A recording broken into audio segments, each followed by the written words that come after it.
Welcome to this public meeting to accept comments on the Marys Peak BPA Communication Site Draft Environmental Assessment. My name is Michelle Whalen. I'm a Public Affairs Specialist with the Bonneville Power Administration and will be facilitating today's meeting. If we could have everybody mute themselves, that would be helpful. Thank you. Both the audio and the visual today are being recorded. That means that the verbal comments and questions you submit will be recorded along with the questions that you type into the Q&A window. This just helps ensure that all the comments and questions we receive are accurately captured.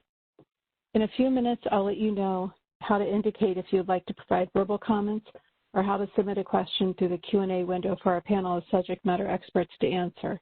But first, a quick meeting overview, and then we'll introduce who will be listening to your remarks and answering your questions today.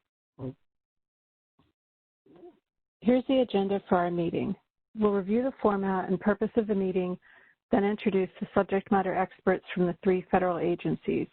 This will be followed by a 15-minute presentation of the draft environmental assessment and its contents.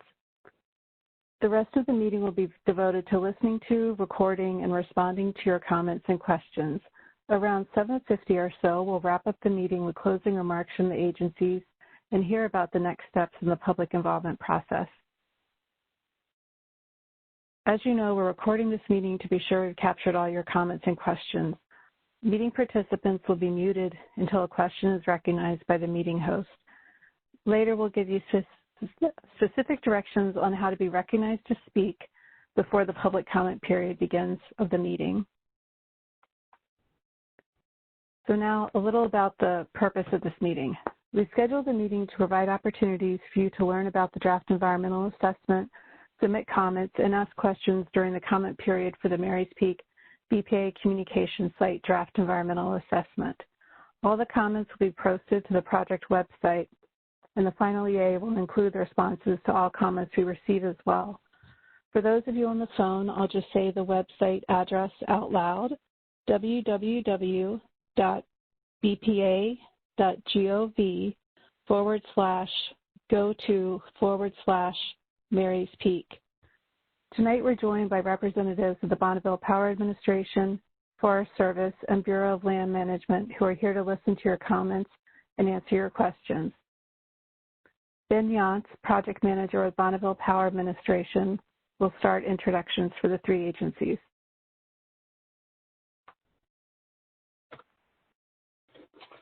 Hello, everyone. My name is Ben Yance. I'm the Project Manager with BPA on the Marys Peak Communication Site Project.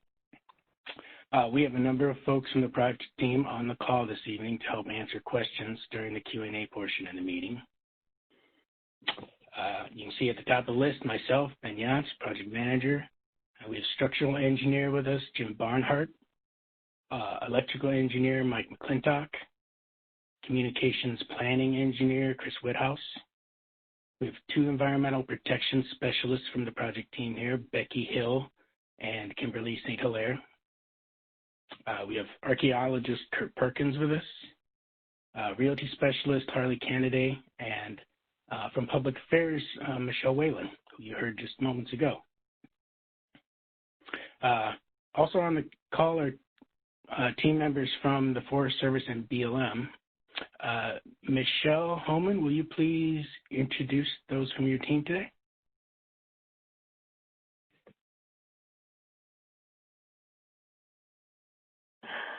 Good evening, everyone.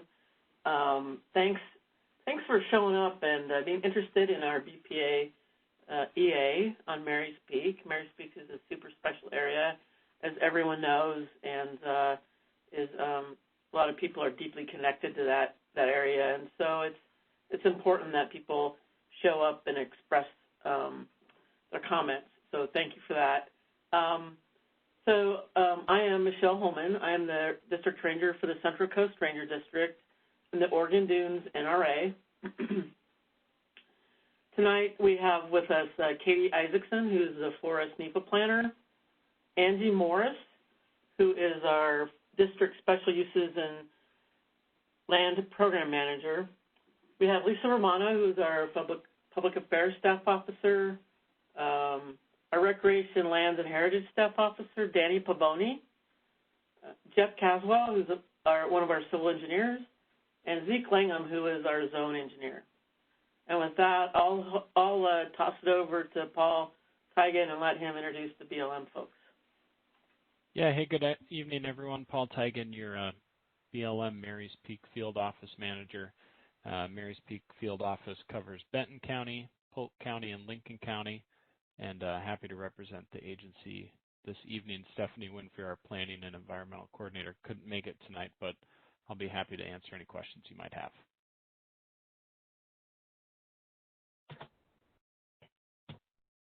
Excellent, thank you. Okay, so now we'll get into the actual contents of the EA. So the slide you're seeing now is the table of contents for the draft environmental assessment. Chapter 1's title summarizes its contents pretty well. It describes the purpose and need for BPA to upgrade its communication system at Marys Peak. Chapter 2 describes all of the alternatives considered through the EA process. In this chapter, you'll find details for each alternative, including explanations for all the alternatives that were considered but eliminated during the process as well. Chapters 3 and 4 contain all of the environmental aspects for each of the alternatives considered in the EA.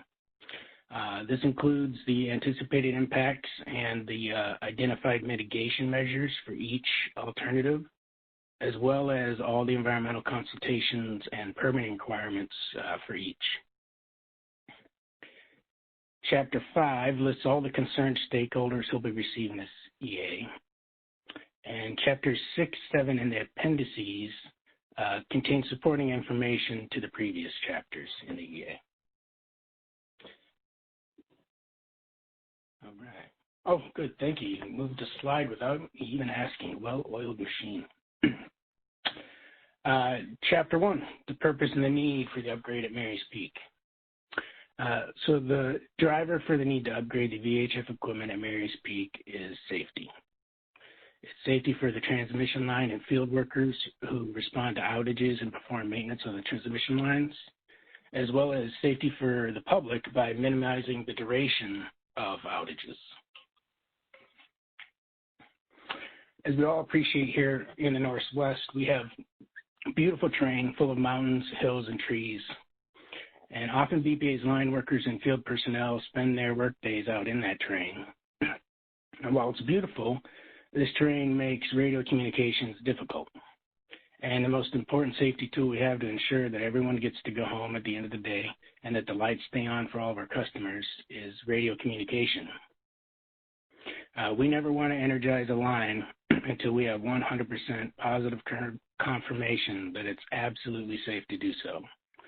And having a reliable communication system that allows our workers in the field to connect back with the control centers ensures the safety of the people working near the energized lines, and it also increases our efficiency when restoring those lines during outages. Excuse me, so I'm going to grab a sip of water.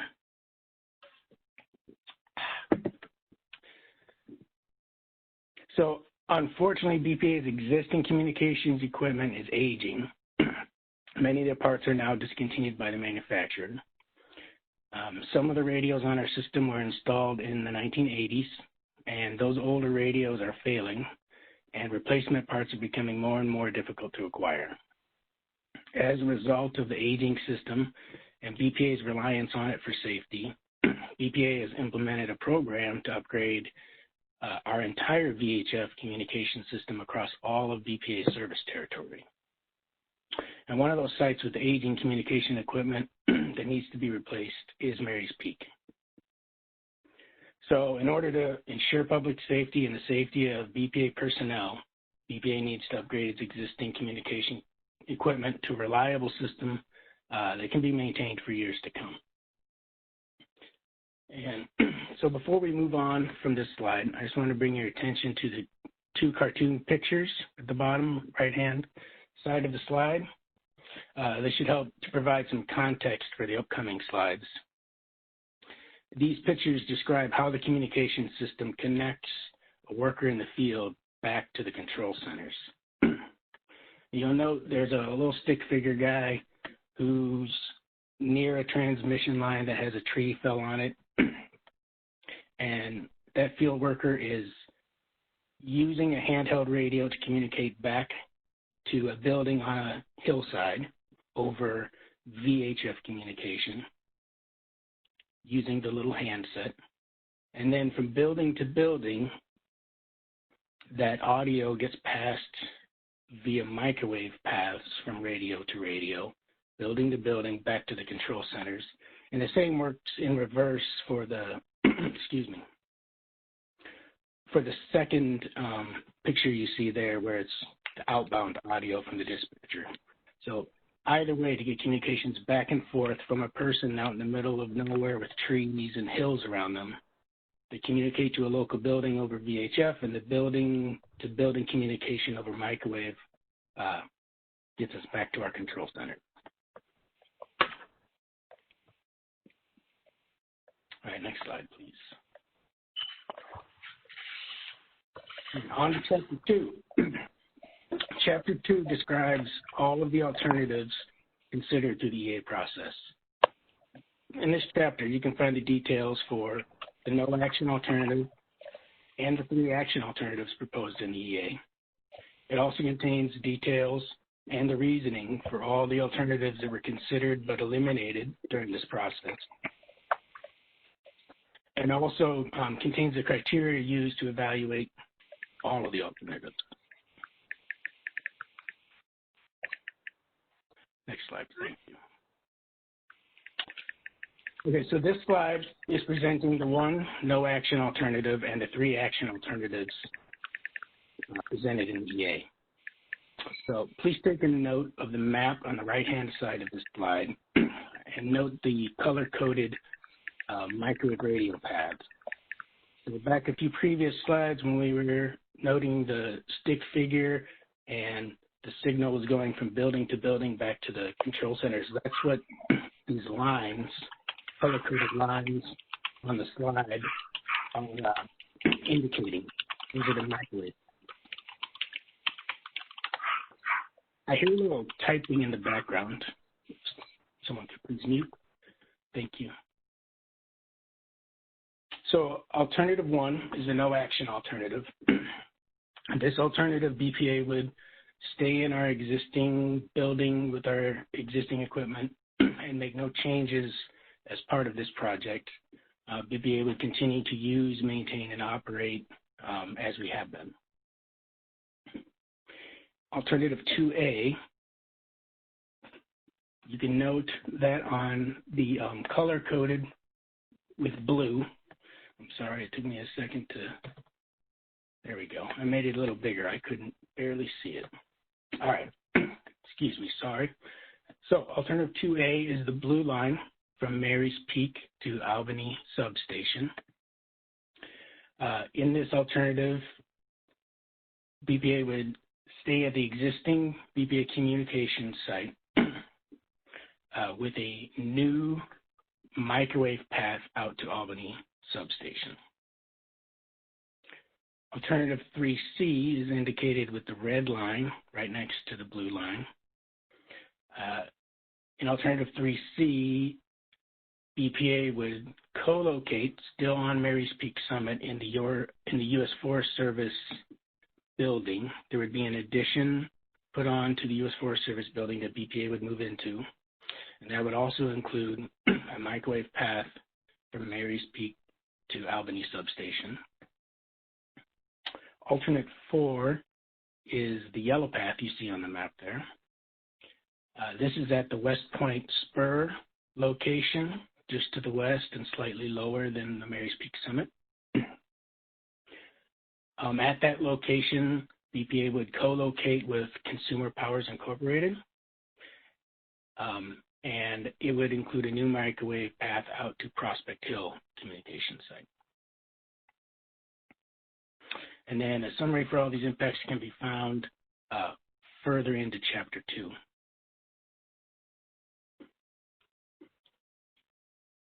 Okay, on to Chapter 3. So on the line, we have our Environmental Protection Specialist, Becky Hill, who's going to take us through the environmental aspects of the EA from here forward. Becky, the floor is yours. Awesome. Thanks, Ben. So Chapter 3 provides analyses of the potential impacts for implementing the project's action alternatives as well as the no action alternatives. The natural and human resources that could be affected by the project are listed on the right-hand side of your screen with their corresponding section numbers. And for each of those resources, Chapter 3 describes the existing resource conditions that could be affected by the project, which are also known as the affected environment. For example, BPA conducted wildlife and vegetation surveys and performed cultural resource surveys to document the existing resource conditions in the project study area. Chapter 3 also describes the potential impacts to each of those resources. The potential impacts, also known as the environmental consequences, are again described for the no action alternative as well as the 3 action alternatives.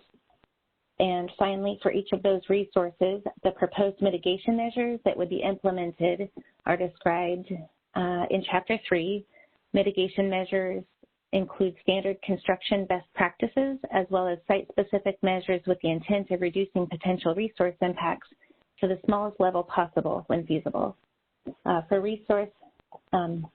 Each resource section follows in the same sequence as describing the study area first, then the affected environment, then the potential impacts to the resource by alternative, and then the proposed mitigation measures. Next slide, please. If you're interested in reading about the statutes, implementing regulations, and executive orders that could apply to this project, you would want to investigate Chapter 4.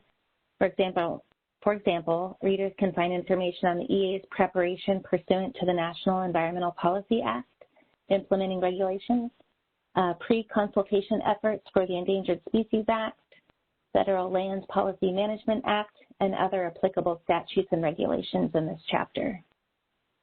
Chapter 5 lists the federal and state agencies, tribes, and other groups that are receiving this environmental assessment, and glossary and references are found in Chapters 6 and 7.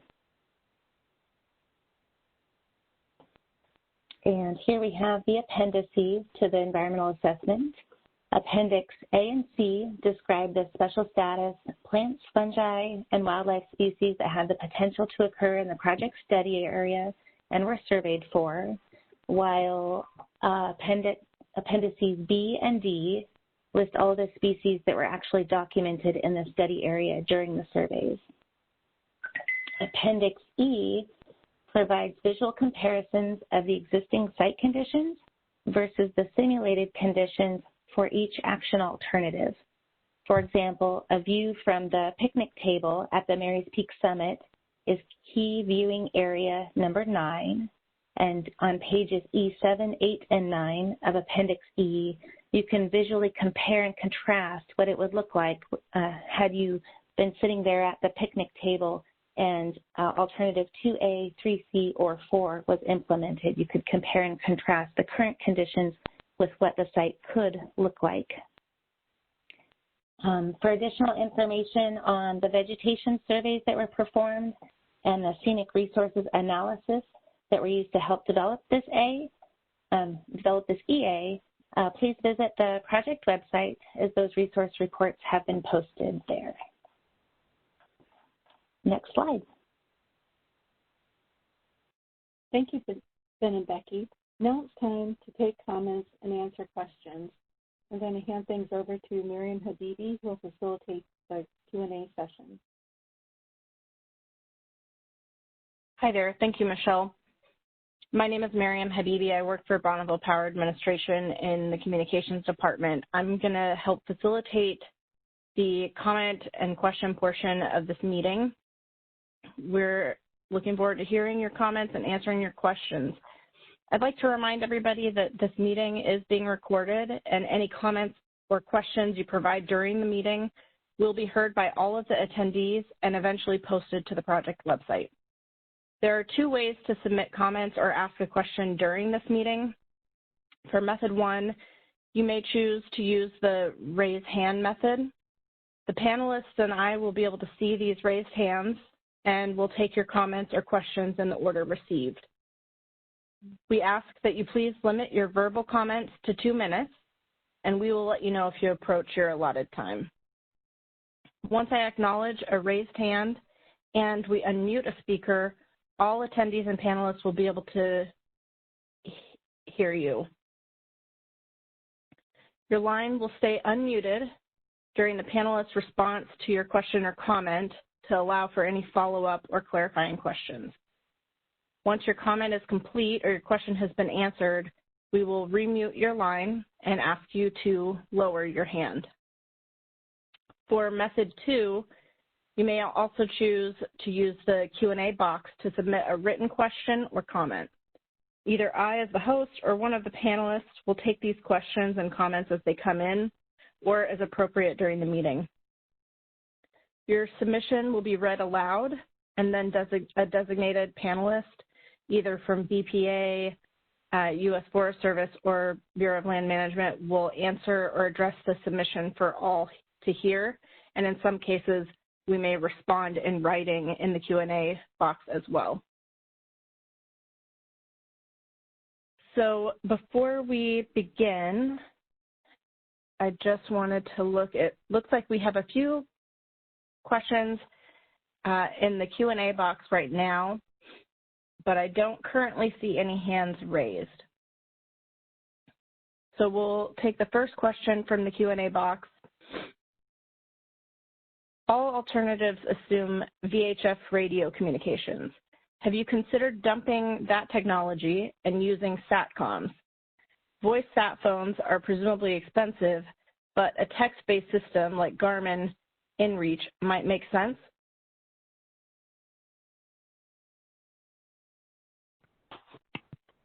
Hi, this is Ben Yatz. Yes, thanks for that question. In fact, yes, we have considered sat phones, and you can find that in the EA under section 2.10.9 titled Use of Satellite Phone.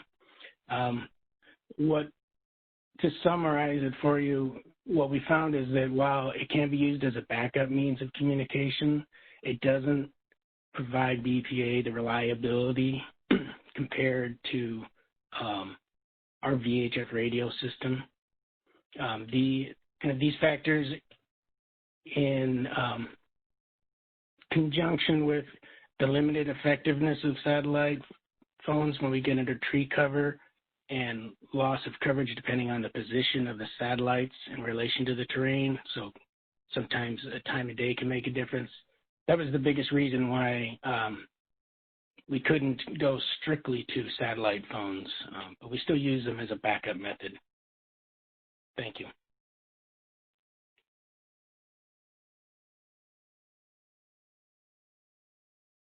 Okay, thank you. I don't currently...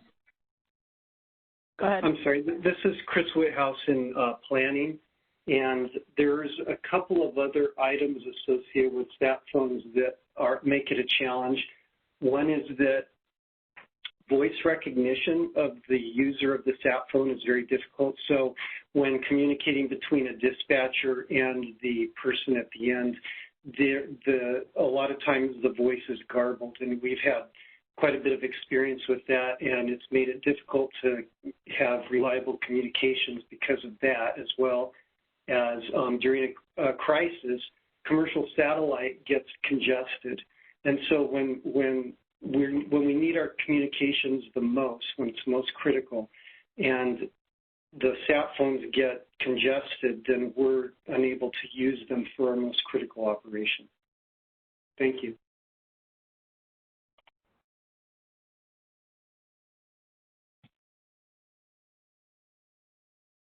Okay, I don't currently see any hands raised, and we don't have any other questions in the queue in the Q&A section.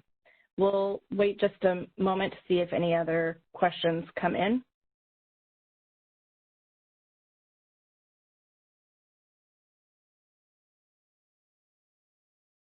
Here we have one. This is from the Q&A box. Alternative 4 would add a dish and antennas. Future projects to reconnect the West Point Meadow to the main Mary's Peak Meadow complex would expose facilities to views from the summit. The additional equipment would impact visual quality if invading trees are removed.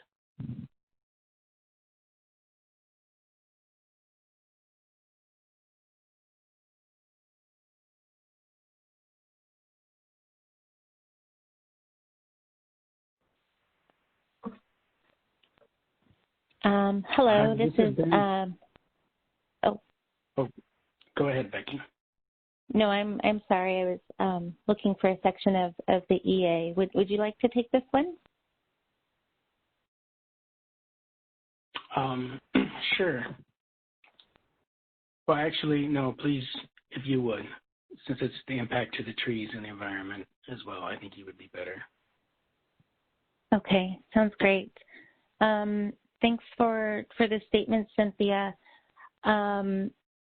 As far as future projects to reconnect the meadow to the main meadow, I know that may be an agenda item for the Forest Service and others, but as far as this project goes, we have analyzed the scenic resources impacts for Alternative 4 and what the addition of the single the addition of the dish and the antennas would add to that existing tower.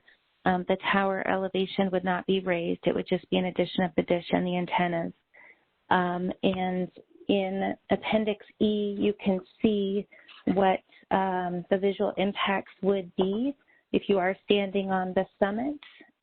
Key viewing area 13 shows that what that would look like from standing at the summit, the addition of the new equipment, and then also when driving on Mary's Peak Road on the north side of West Point Spur headed to the summit, we had the analysis done to see what would it look like with the trees being removed from that north area of West Point Spur.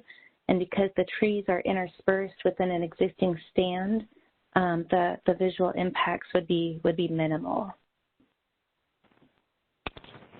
Becky, this is Kimberly. Just to add to that, we didn't analyze the effect of this future project on the visual resources from the summit. It wasn't considered. I don't think it was really brought up. So this is good information to have. I don't know how certain this project is, or if there are plans, or if it's just kind of a hope that in the future those meadows will be reconnected. But it's good to know. I appreciate you bringing that up. And I think I'll take it back to our visual specialists and also to the Forest Service landscape architects who are or visual specialists, and we'll talk this over because that's something we didn't really consider in this draft EA. So thanks for bringing it up.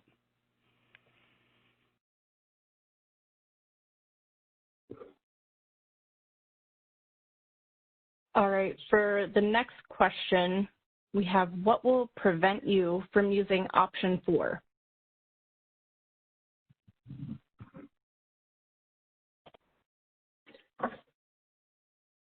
Hello, this is Ben again. Thanks for the question. So Alternative 4 is a viable alternative. In fact, any of the ones proposed in the EA are viable alternatives, so there's really nothing that would be preventing us. It has pros and cons like all of them do. There's nothing in particular preventing us from going ahead with Alternative 4. What I will say to that end, the preferred alternative, BPA's preferred alternative, after having gone through this EA process and done the public scoping previously and saw the comments there, is Alternative 3C, to co-locate with the U.S. Forest Service in their building on the summit. But that also hasn't been decided yet. We still have this public comment period, and we want to take in these comments for consideration. So Alternative 4 is still viable. Thank you.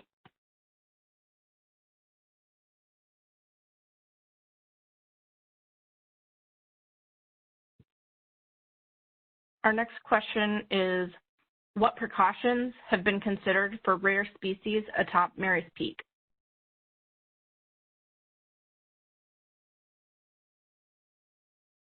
Maybe I can ask Kathleen for clarification if she's focused either on rare plant species or rare wildlife species or just rare species in general.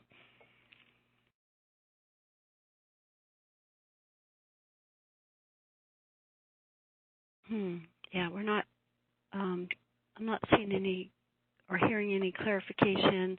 So maybe Becky.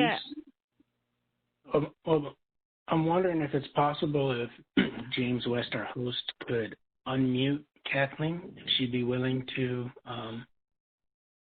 speak the clarifications.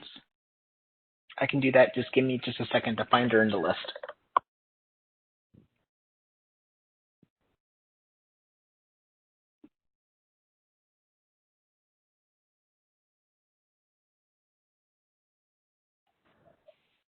Okay, Kathleen, you've been unmuted. Yes, thank you. I was mostly concerned about rare plant species atop Mary's Peak. Okay, well, I can take that, Kathleen. Well, first, I'm going to remind you that the whole survey report for the vegetation, which took place in both 2017 and 2018, is on the project website. So if you have a special interest in what we found up there and what we considered, that would be a great resource for you. And I know we have among our stakeholders a lot of people with a lot of expertise in certain areas, and we have some really talented botanists who may be really interested in this. We did survey for sensitive and forest sensitive and also federally listed species, and we did not find any. We didn't find those particular species, but I do know that the concept of rare species that you're speaking of probably goes beyond the ones that are on special status species lists, because a lot of the species on Mary's Peak are indeed rather unusual occurrences, and people might consider them rare. So basically for vegetation, we are considering all of the vegetation at Mary's Peak really important, and having a lot of precautions in terms of minimizing any impacts to vegetation that are not strictly necessary, keeping workers and equipment out of areas, restricting routes of access, all those things. And in the vegetation section of the EA, you'll find a long list of mitigations. One of our biggest threats that we considered was weeds, because that's probably one of the worst impacts to habitat were we to introduce or spread weed species in habitat that's pretty good, because a lot of the habitat's fairly nice even along the roads. So take a look at the mitigation measures, and we would appreciate any comments that you have on those, because even though they may not be on a special status list, when you see things like the penstemons and the phlox and the Indian paintbrushes and the things that we don't encounter in the valley with great, very regularly, they are really special species that we're really concerned about. Also, right now, one thing we're working on is we're developing a revegetation plan that will be a standalone plan that we would be glad to share with you once we get that drafted, probably later this year. The Restoration Services team, they're a Forest Service group that focuses on restoration. They've gone up they did the surveys, so they know the habitats that would be impacted, and they are developing the revegetation plan. This past summer, they went up and did collection, because all revegetation would be done with plant propagules that come from Mary's Peak. We wouldn't be introducing anything. So they have various lists for the various types of impact areas, such as the summit or the water bar areas, and they've either got the seed that they've got, or that they've collected so they would plant out as seed, or they're actually going to grow out quite a bit. And I just looked at the list of flowering plants called forbs. That's a general category for flowering plants right before the meeting, and I was pretty impressed at the diversity and the number of forbs that they are planning to grow out for the summit. So they've got some pretty ambitious plans. And someone during scoping, it might have been you, Kathleen, mentioned concern about a violet species that was on the summit, they felt like, and then it just hasn't been seen. And I believe that was Viola adunca. I asked Matt Smith, the botanist, and and they actually went up and collected Viola adunca at West Point Spur by bagging the seed heads, because when they disperse explosively, so they were able to catch seed in bags. So they even have Viola adunca, which had been a request for seeding. So that's a whole other topic, but we will put the vegetation plan on the website and welcome your comments. And if you have a special interest in that, feel free to call me. My contact numbers on the website and on the letter that went out, and we'll let Mary's Peak Alliance know when it's up on the website. And we would welcome your comments, because I'm sure it would be improved with comments of the people who know the area so well. And we're more than glad to work with you on that. All right, thank you very much. So our next question comes from David Eckert. James, would you unmute his line, please?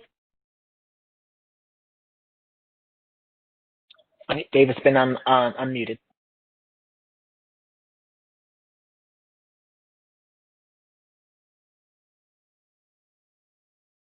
Hello, can Dave, you hear me? Oh, there we go. Yes. Oh, okay, great, thank you.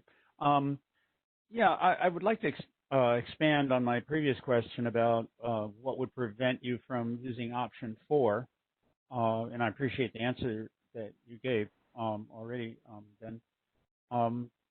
But in thinking about this, it's like, even though I'm sure there's no question that the summit of Mary's Peak is the most advantageous for the signal, for a nice clean signal going pretty much everywhere from the highest peak. There are a couple negatives to the summit, and one is the extremely harsh weather that is in the top 200 feet. And since the summit is about approximately 200 feet higher than West Point, there is really a marked difference in the wind, precipitation, the snow, everything about it. The impacts over time that can happen, and with climate change, even get worse. So that's one thing. And the second part of that goes back to Kathleen's question. I also I don't think about the individual plants.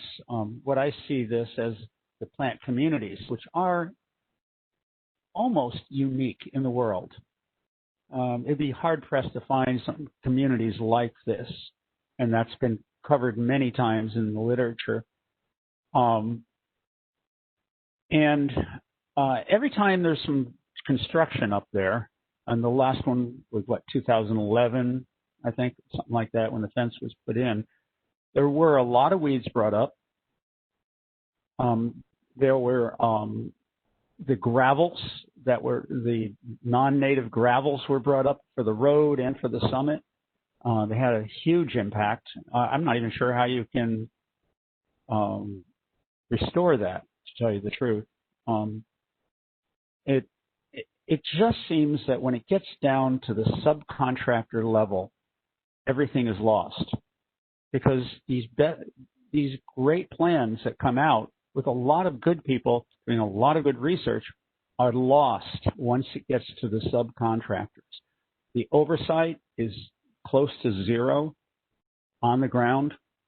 We saw that in Reams back in 2011. But it's happened before also. And I really don't see how you can do more construction up there, let alone deconstruction, without causing significant damage to the ecosystem because of the subcontractor issue.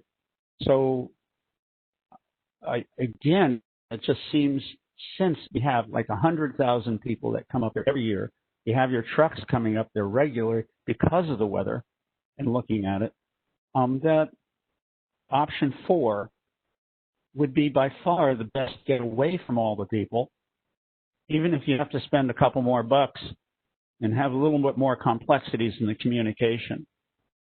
I could go on for an hour on that, but I'll close with that. Thank you.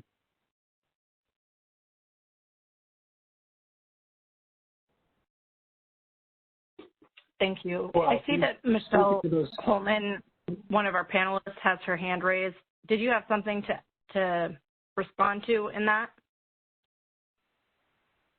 Yeah, thank you. I actually was just going to ask Dave to explain further his question about alternative 4. So he already did that for us, and I just wanted to say hi, Dave. It's good to hear your voice, and thank you for expanding on that. I was kind of wondering kind of what was behind that question. So thanks a lot. You're welcome. And David, this is Ben Yance too. I wanted to respond even just briefly. The 200-foot climate difference, that's a great consideration, and it is definitely a negative against being up at the summit. So I'm going to ensure that gets noted down and considered when we discuss which alternative we want to go with. Because I know that's one that I don't believe we've considered specifically, the change in climate and then the additional burden it would take to get to there.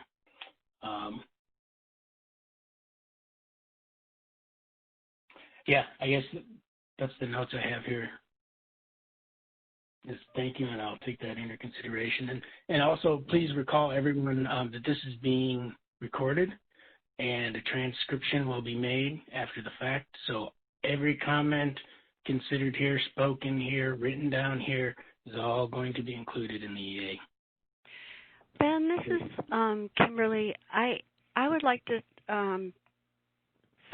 agree with Dave, though, that projects are only as good as the implementation, and they oftentimes break down in implementation. And at Bonneville, like everyone else, we've seen that. And as a result, one thing that we would propose for this project, because it is such a special area, it's environmentally sensitive, but it's also a high-use recreational area, so there's public safety concerns in addition to the fragile environment. We would have an environmental monitor on site, and that would be during all ground disturbance to ensure that the mitigation as written is actually implemented. So, and we do create a big, it's called a mitigation implementation plan that there's a staff member at BPA implements. But Ben, maybe what you can do is explain a little bit about the use of environmental monitors by BPA, and that might help, I think, see that a sincere effort's made to try to make sure that the mitigation's actually implemented. Yeah, sure. Thanks, Kimberly. So on other projects in the past and planned for this project would be an environmental monitor who would be on site 100% of the time when any outdoor work activities would be going on.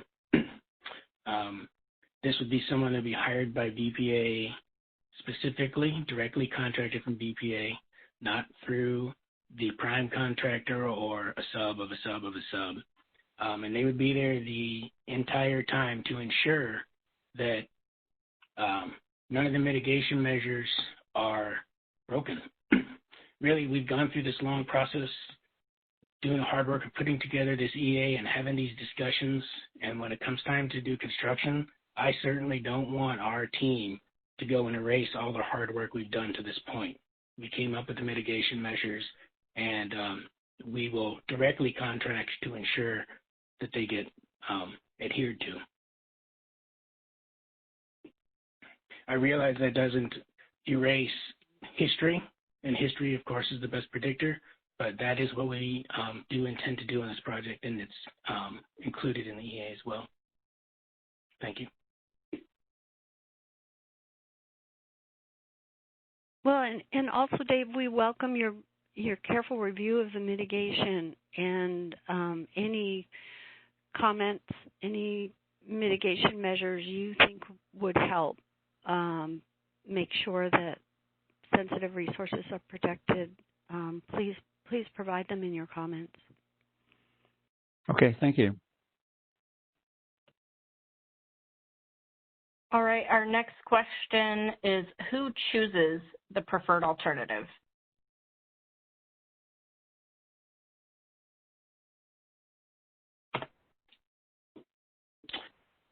This is hi. Since this is a BPA action, it would be on BPA to make that final choice in conjunction with Forest Service and BLM. So it has to agree to all parties, but the end decision falls with BPA because it's our project that's being proposed. And I welcome any other comments from the Forest Service or BLM.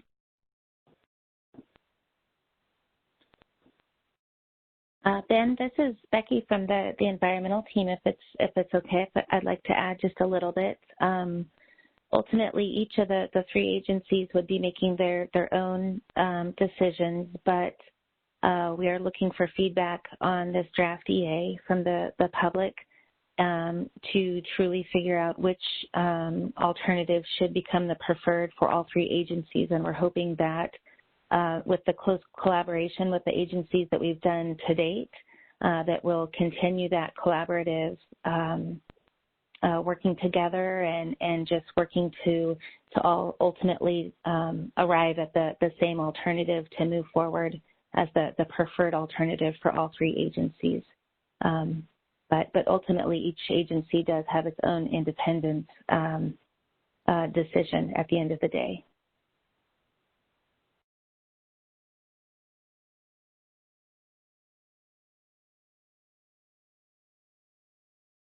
Okay, thank you guys. Our next question is a comment and a question. Bird species tend to be at the true summit, like the snow bunting pair I saw today and the peregrine family I saw a month ago. How do the plans impact them, if at all?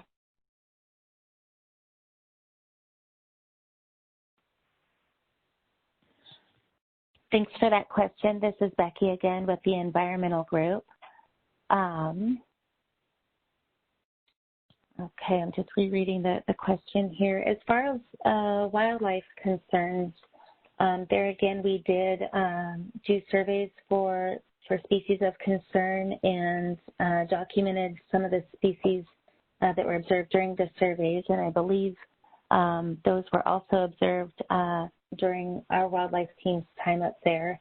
And at the end of the wildlife section, we do have mitigation measures again that would be used during the implementation phase to ensure that we're having the least amount of impacts on wildlife species, including birds. And those are in section 365. They include everything from no heavy equipment in certain areas, timing restrictions for nesting birds, and there's an extensive list there. So Again, as Kimberly mentioned earlier on the vegetation mitigation measures, I would encourage folks to check out that section and let us know if there's additional mitigation measures that we should consider with the implementation phase for all wildlife, not just the birds. But thank you. Yeah, this is Kimberly. I'd just add there probably is going to be some temporary displacement of wildlife because of noise and human. I think they're already probably habituated to people being up on the summit quite a bit, so it would likely be the construction noise that might displace them. But there is a lot of habitat. Our actions don't cover much area. I understand the summit is of particular concern, but under all alternatives, 2A, 3C, and 4, there would be work at the summit, a lot less under alternative 4, the removal of the existing communication site, but there still would be some potential displacement of birds, but they're mobile and they will move somewhere else. So, I think that's pretty much a problem with any construction noise in an area that's pretty natural, though they are habituated to noise levels, at least from human presence at this point.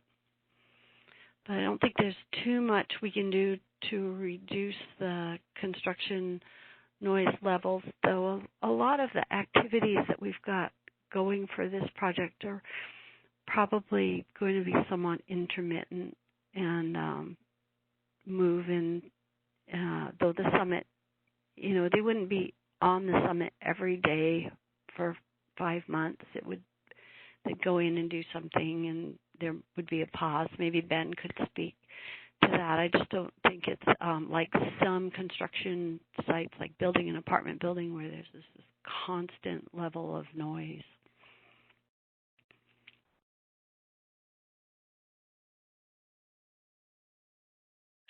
Our next comment is sort of a follow-up, leveraging what Dave Eckert said. It would be good to specifically require that contractor vehicles be pressure washed before arriving at the job site to reduce the impact of bringing seeds from unwanted species to the peak.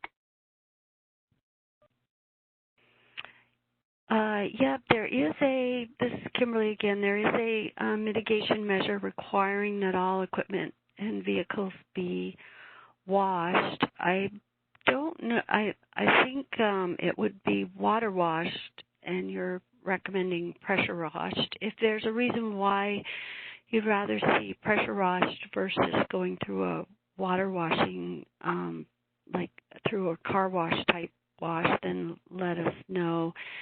But I believe the Forest Service, and the Forest Service can speak to this, but I think they plan to do some inspections of the vehicles before the equipment before it enters the job site. But I agree, that's one of the main ways that weeds are brought in.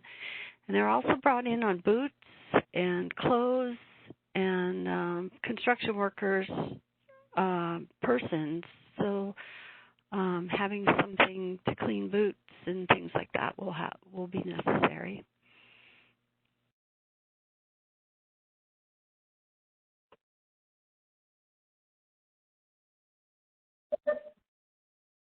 So this is Zeke with the Forest Service. I don't know if this is listed in our mitigations, but generally the Forest Service, we require all vehicles to be inspected for weeds before they come on site.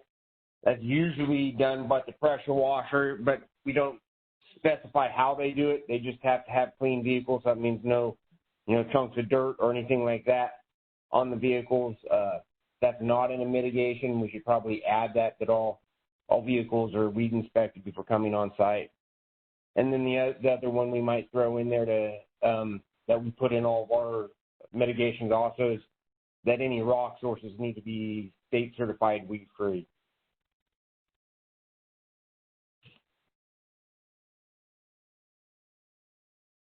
Thank you, Zeke. Our next question is, what are the decision criteria for each of the 3 agencies involved in making the final decision? when will these decision criteria be available for review?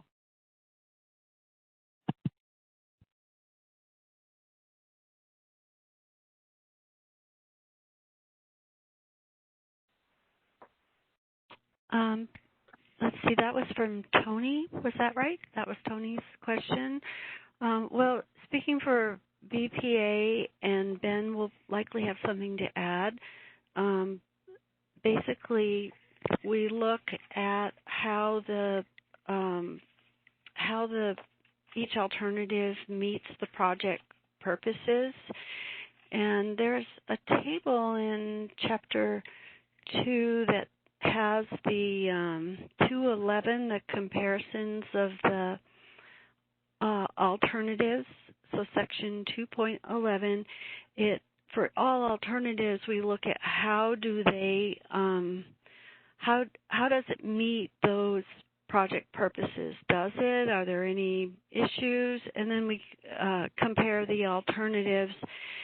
So sometimes people ask us, do you choose the least cost alternative? And no, not necessarily, but it's always weighed in. I mean, we want to demonstrate cost effectiveness, but if you take a look across the alternatives, they have very similar costs, so cost would likely not be determinative on this project. I think Ben should probably speak a little bit to how it's weighed at the management level, but you know, there's always a certain amount of subjectivity, but the bottom line is a comparison about the project purposes and how each alternative meets it. Thanks, Kimberly. This is Ben.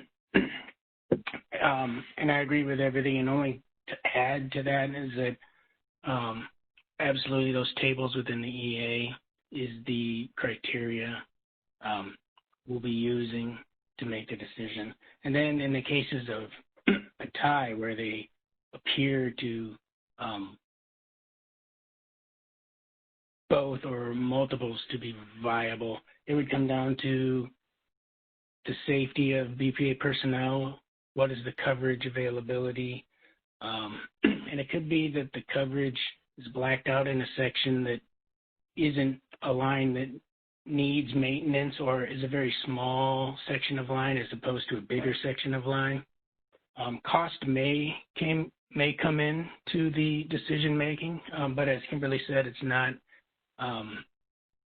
the be-all, end-all. We do have a responsibility to the ratepayers of the Northwest to spend the least amount of money we can, but it isn't the beginning and the end of our decision.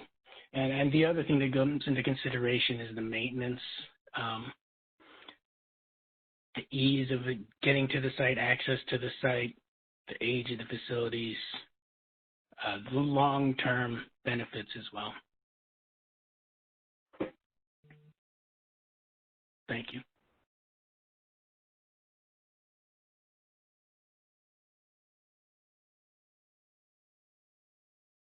So all right, currently, go ahead. So this is Michelle Holman, and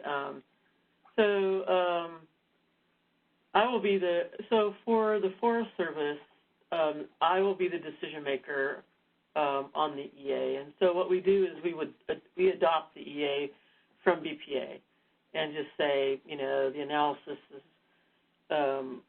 adequate and we support the process and the analysis is good. But when it comes to choosing a decision, we don't really put together a specific criteria. We look at several things. As a decision maker, I will talk to the people that have been engaged. I will look at the purpose and need for the project and how well the alternatives meet that. We'll look at public comment. You know, what have we heard from the public, and also I'll look at the impacts to the resources. And so I take all of that in consideration, and when we write a decision notice, all that rationale on why we've chosen a decision will be in that decision notice. And so there's, in terms of kind of ranking them and, coming out with a kind of alternative at the end that meets all these criteria and so is ranked highest, you won't see that from the Forest Service because there's all kinds of things that come into consideration that it would be difficult to rank, such as public engagement and resource impacts and meeting purpose and need. So that's where we're coming from as the Forest Service. And we will work with BPA, of course, to come up, see if we can get in alignment on this project and choose the same alternative, because that's really, we've been working hand in hand in this. We support BPA in their actions and BLM, and we want to move forward in alignment, like I said. So with that, I will stop. Thanks. Yeah, thanks, Michelle. This is Paul. I'll be the decision maker for the BLM on whether to issue the permits necessary to carry out the project as it relates to BLM land, and I think that part's important too, just in terms of, BLM. I wouldn't downplay us to say that we play a bit part, but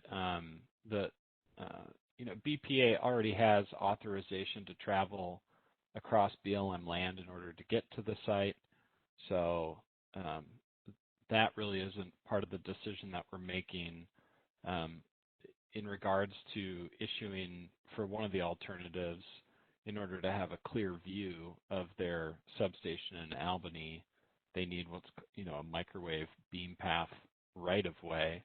And just like Michelle said, we treat the NEPA the same way. We adopt it for our own use, and the amount of analysis that's been done for this, it certainly suffices for us to make the right-of-way decision.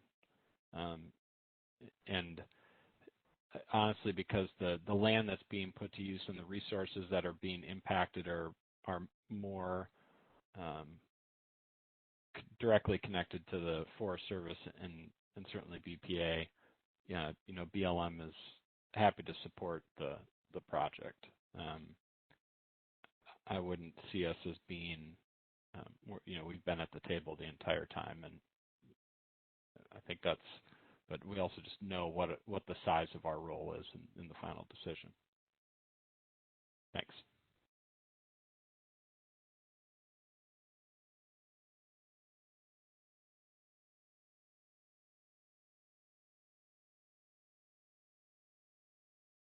Thank you all. Currently, we do not have additional questions lined up in the queue, nor do I see hands raised. We'll just give it a minute to see if anybody else has questions.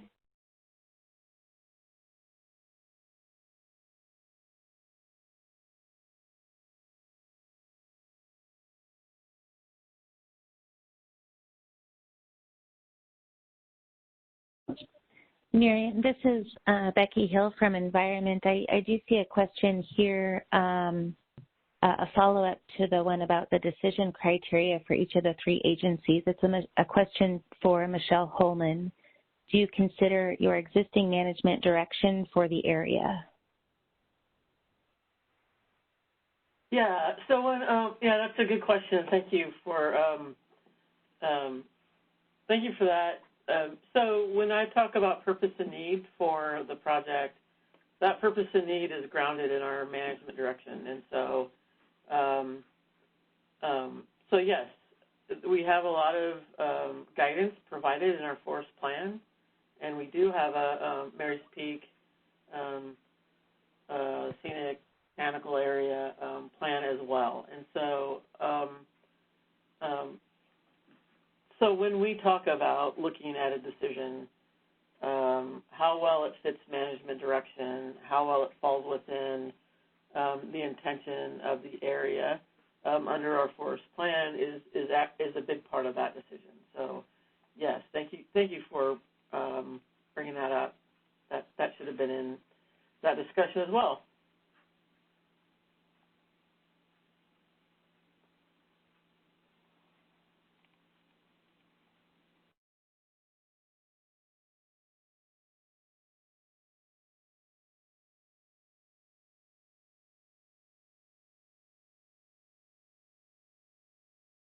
I'd like to give folks a chance to think of any other questions that they'd like to ask the panel or comments that you'd like to submit during this meeting.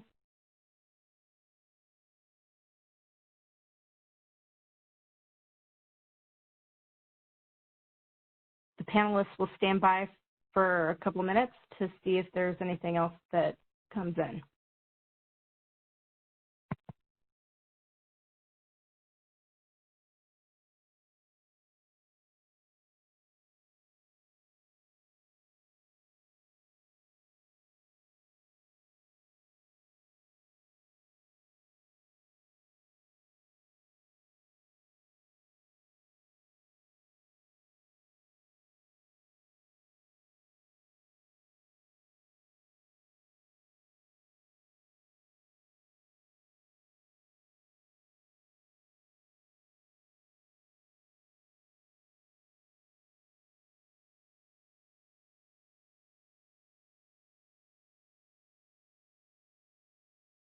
It looks like we have one more question from Dave Eckert.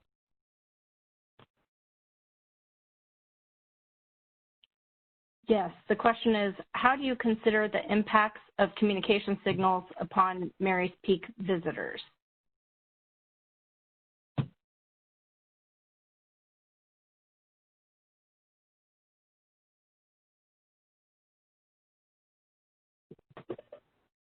Dave? Hi. Ben, this is Kimberly. I would refer Dave to the Public Health and Safety chapter, which is section 3.12. And we looked at both the microwave signal and also the radio waves, and have a discussion of potential impacts from those. The main conclusion from that is that the microwave signals are very specific, point-to-point, very tight beam, so they're transmitted in a very directed beam. So the impacts from microwave transmission was considered to be none, just because basically people would need to stand very close or get in front of it. VHF, or frequencies, which include radio waves, most of those we considered low. There's a discussion about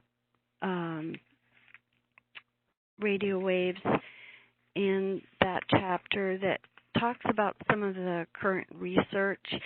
It's one of those areas where it's not completely known, and some studies do tend to contradict one another to a certain extent.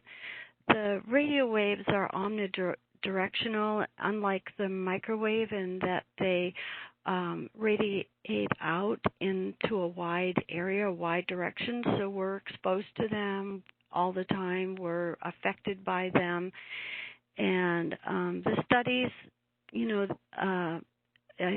let's see, what section is that? I want to be careful to refer you to it. It's 3.112.2, the health effects of EMR section. There have been some studies evaluating cancer risk from exposure, and they usually looked at specific conditions like workers, people who work in radar facilities, or people who are heavy cell phone users. And some of the studies conclude there's a possible carcinogenic risk to humans. Others didn't see much of a risk from, they found no clear increase in cancer risk for people who were working in communications areas. So we've got some pretty inconclusive results. We're one of several VHF antennas up on Mary's Peak. So, you know, we did say we thought it would be a low impact on visitors and people nearby. At Albany substation, it would only be microwave. There would be no VHF. So on the community of people who live near the Albany substation, we concluded there would be no impacts from VHF radiation because we're not putting a VHF antenna at Albany. But we also concluded there would be no microwave impacts because it's up high, it's a directed beam, and wouldn't be within a facility, a gated or a vents facility. So we concluded there would be no impacts from microwaves.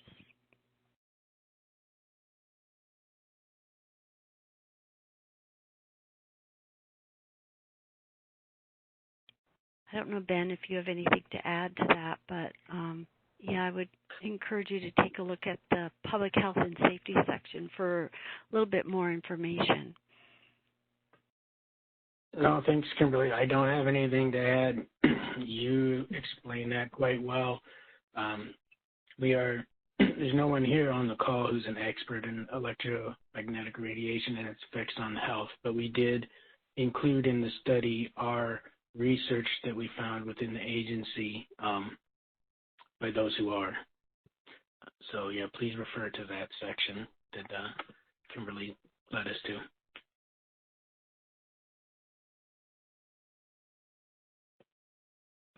And, so we have one other thing to add is that all of these types of radiation decrease with distance, and that's one good reason to have a fence around the facility to keep people at a distance. And you know, I think in the past, you know, people have gotten really close to the towers, or kids might have climbed them or whatever. So it's keeping people off the communication towers is an important part of the safety strategy up there.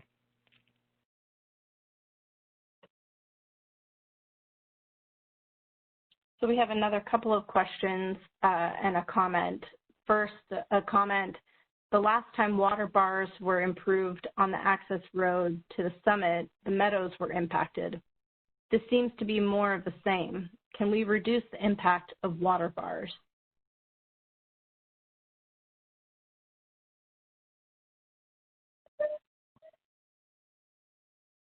This is Zeke with the Forest Service. I'm not exactly sure how the meadows were impacted the first time around. I wasn't here. But there should be a very minimal impact from the water bars this time around. They're being built a little bit stiffer, so they will less likely fail on us. And the biggest impact will be these basically the energy dissipators which are 10 by 10 at the back end of it, which should disperse the water out. So we shouldn't have a huge water impact on the meadows. Should kind of help that water sheet flow out. I'm not sure what happened last time, which you're referencing. Again, wasn't here, but if you have something specific, I could speak to it. Hey Zeke, this is Michelle.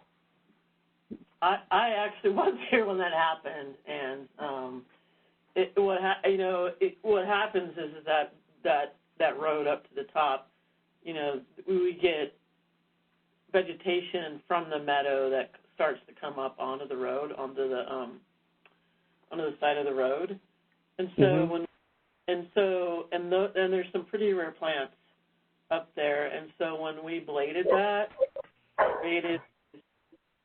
you know, and you push that off to the side so the water could go off to the side, we impacted several of those plants. In fact, that's how I met Esther, is that she was really concerned about those individual plants that were impacted. And so, you know, it's a real challenge up there to managing roads without impacts is almost impossible. And so how do we understand that, how do we get the vehicles that we need to get from the parking lot up to the communication towers, because we need access.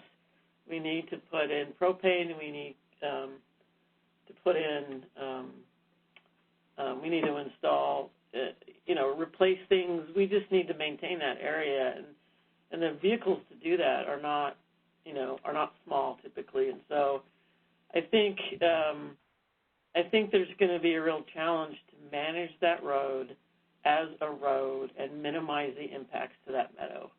It cuts right through the meadow. So that's what we're talking about, Zeke, is along the edge of that road there's pretty significant plants. And that's the project I learned where when we talk about Mary's Peak, we're not talking about managing kind of this large area of land like we think of typically when we manage for the Forest Service. We're talking about managing a piece of land plant by individual plant, because a lot of people are deeply connected to those plants and the rareness of them, and concerned, like Esther said, about the oxeye daisies. And so, that's just the background to it. And so, so I don't think, your classic water bars might work up there. And if we have to do that, we're going to have to do a lot of talking with folks to let them know what the plan is and how we intend to move forward. Because I think the other piece of that is that we did it and people were surprised by it. And they came out and found it. And I think we can do a better job of coordinating with folks on that too. So that's kind of my perspective. It happened probably 6-7 years ago, right? When I wasn't very long here when that happened. So that was brought up in the field trip, and we had the botanist out and the road engineer from BPA, and that's in his original design. He was very cognizant of that, and that's again where we were looking at the splash aprons or the energy dissipators at the back and trying to design them to where they would have as minimal effect as possible. Yeah, nothing we do out there is going to have zero consequences. Because again, you know that when you're maintaining a road, for a certain piece of equipment to get up it, there's going to be some. But when we were up there as a group, I think there was about 20 of us talking about it, looking at it, and going over the ways to make it, so it has as least impact as possible. And that's kind of what we came up with is, beefing up those water bars and trying to get those energy dissipators as minimal as possible, or have as minimal as footprint as possible. And then the other piece was to try to outslope this road when possible when rocking it. You can't do it everywhere for a couple different reasons, but when possible, trying to outslope it just so that, again, there's a little bit more heat flow and a little bit less of concentration of water.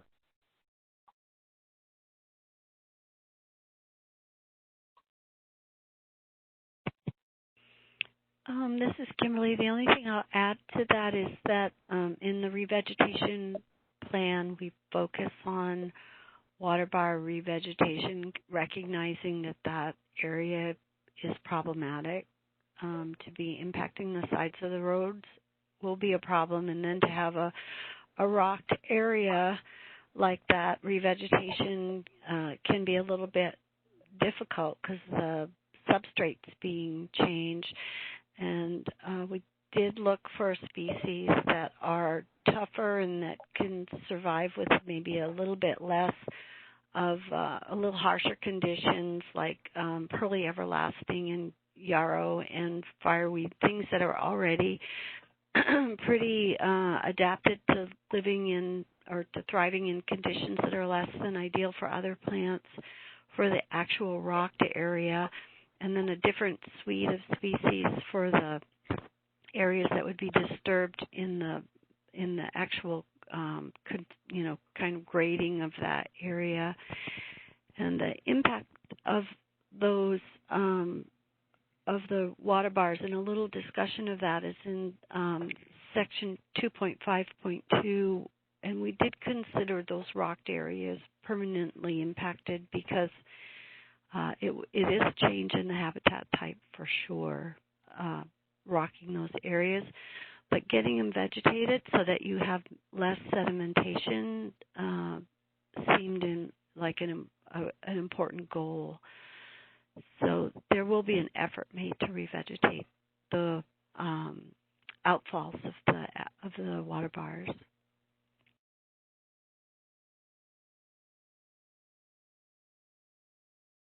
We do have one other comment question in the Q&A box, and it seems like we may have touched on parts of this. There was mention of not finding rare species of concern in the surveys, but ecosystem on the summit are unique and need to be addressed as such. The introduction of weeds, especially oxeye daisies, has large existing seed bank. How to prevent spread? This is Kimberly again. Hi, Esther. The non-native invasive species such as oxeye daisy, we are considering which of those non-natives. They aren't classified as noxious weeds. They're pretty ubiquitous, but they're still a super problem. And up at Mary's Peak, there's a definite recognition that they are spreading. And as soon as an area gets disturbed, oxeye daisy, for example, moves in really fast, and it's pretty aggressive and outcompetes things. So there is that recognition that we are going to, in disturbed areas, have to control those species. Luckily, most of the areas are pretty small along in the actual water bar areas, but along the sides of the roads, we were going to monitor that too, because of the spreading of the gravel and at the summit. And the species that we're focused on right now, in addition to oxeye daisy, are hairy catseer, and also evidently there's a type of velvet grass, Holcus mollis, that I think it's creeping velvet grass, that has started becoming a problem up there. So we've identified those 3 species for during monitoring. There's going to be a monitoring protocol after revegetation to ensure that they don't take over the planted areas. And those are the 3 species in addition to the noxious weeds that are known up there, which is St. John's wort, and also, I'm missing my other species. It's tansy ragwort, sorry. So those are the 5 species we're really going to focus on, but if you know of others that are really aggressive non-natives, we'd be glad to watch for those too. And I do think the Forest Service is doing some control, and there have been discussions about in the future BPA taking a more active role within the fenced area on weed control.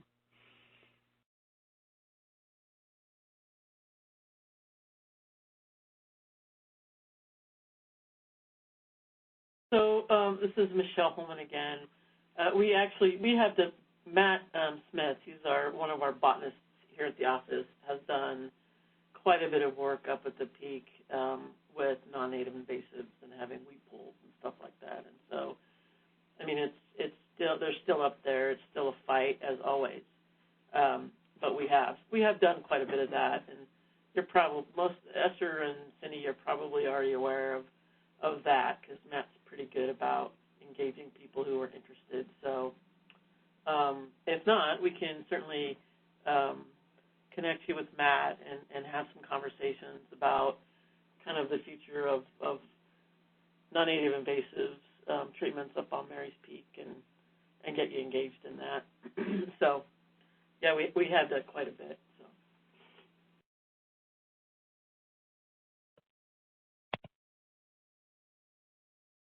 So we do have just a couple of final comments.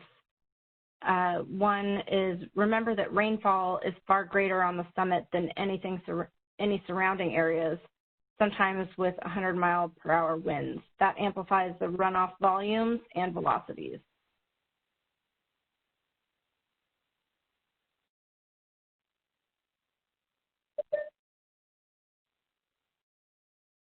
Yeah, we would agree with that. And again, that's why it's kind of important to try to get that water off the road intermittently as much as possible, to try to mitigate that extra flow. I mean, that's important anywhere, but especially in this area.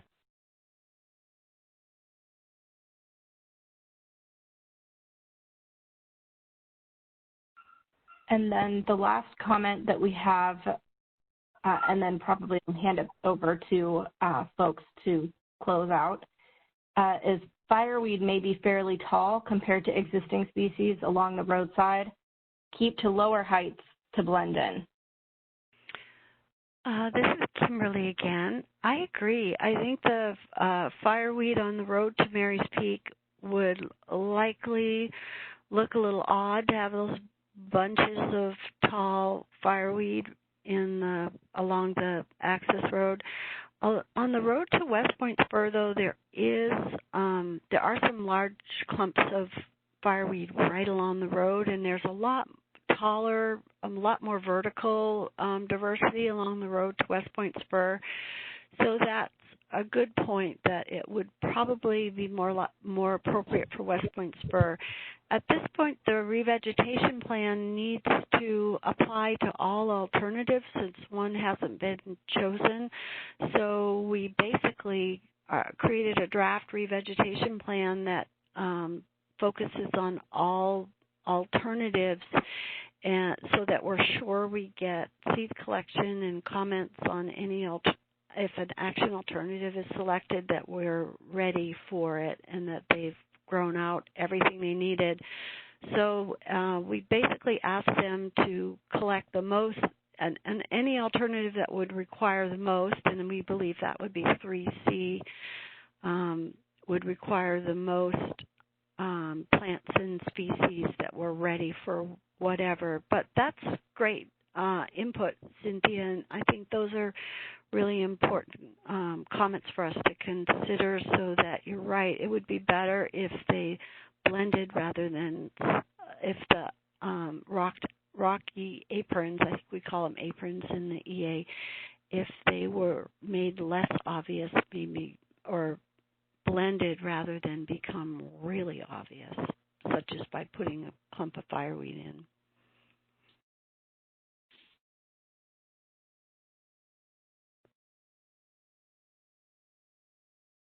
Okay, it looks like we are done with questions and no one has a hand raised. Is that correct?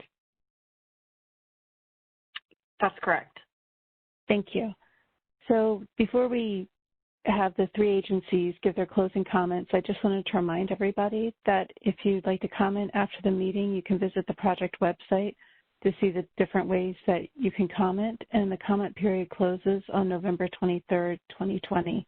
And now we'll hear from the three agencies.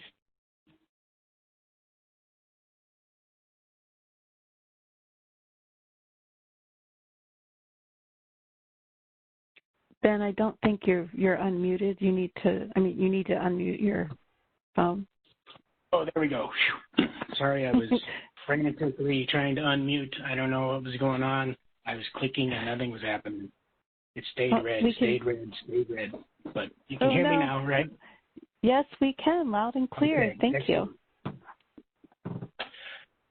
So first, I just want to thank everyone for attending and participating.